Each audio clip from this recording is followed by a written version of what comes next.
Hi, I'm Darrin Cook, Big Stick Combat, aided by my friend Raina here. Today I want to talk about a video that went viral. It was a clerk at a store. Two robbers enter the store. One of the robbers vaults the counter. The clerk then grabs a knife, and he's got a grip that we call bakal, or like an ice pick grip in Filipino. Now, just to demonstrate, the first strikes maybe go low. They look like they're to the back of the thigh, maybe one to the buttocks. But then he now starts to come up to like small to the back, and one particularly enters here high on the back. And at that point, the robber says, "Oh, I'm dead," or something to that effect.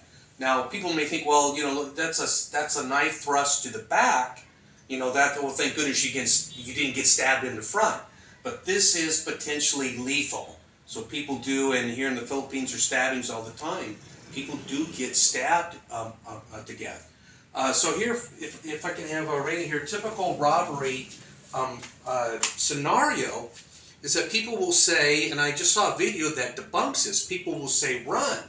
Well, the problem is that as I run, I've got to turn around, and it's going to be easy for my attacker to move forward to stab me in the back with his knife as I'm trying to run. So here I think we need to think this through. If I'm a clerk and I have a weapon hidden under the counter, do I want to have a knife? Well, the problem is that there's a disparity of force. I mean, the courts have ruled you can't kill somebody over a property crime. So I come home one day, I see a man coming out of my house, he's smashed the window, climbs out through the window carrying my TV. Can I shoot him fatally?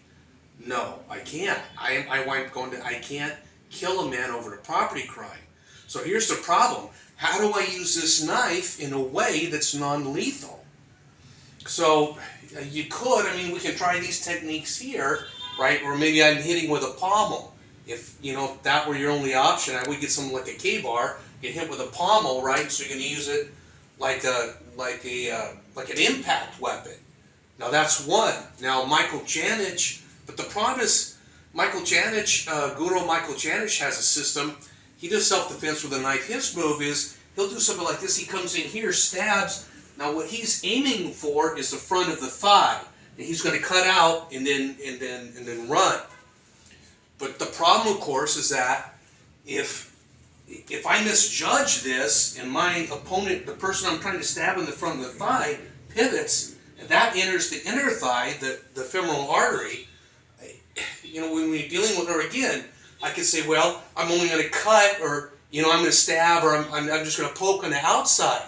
But if that person moves that hand, and I wind up cutting the wrist here, or wind up cutting the brachial artery, my intent to be just to warn somebody or to stop them non-fatally, that can go horribly wrong.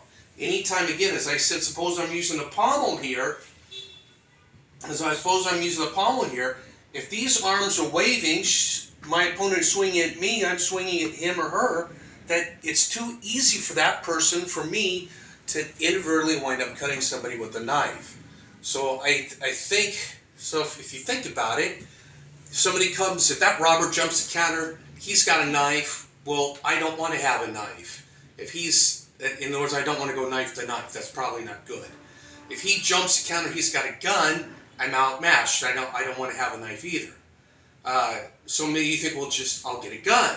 But then again, now we've got a problem. He vaults the counter. I can't shoot him because he grabbed something of value. I can't shoot him because he threatened to hit me. So once again, we have the problem of a non-lethal, the ability to administer non-lethal force. So if I can have Rennick over here for a moment. So notice here, in this kind of the spot we're in, kind of mimics where he's at. He's behind the counter. There's very little room.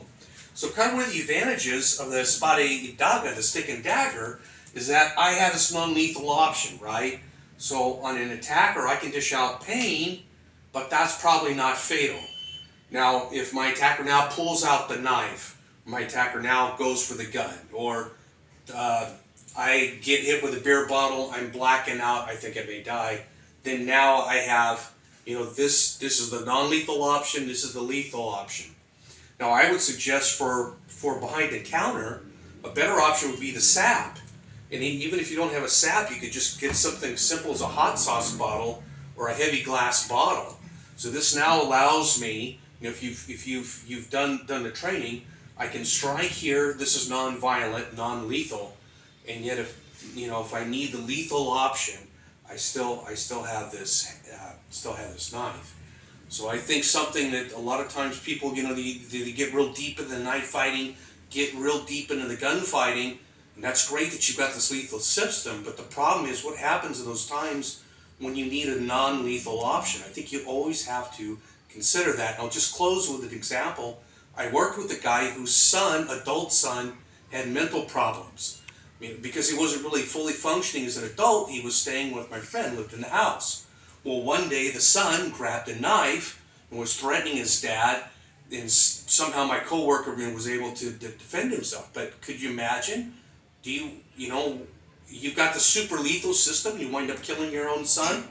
That time, that's just an example of a time when you want to have that non-lethal option. If it's somebody that has to be put down, like somebody, a friend, or just a normal person on a psychotic rage, you want to be able to put them down without hurting them or killing them, certainly. So always I think you've got to be careful before you rely on a knife as your sole system of self-defense, and you always want to have a non-lethal option. Thanks.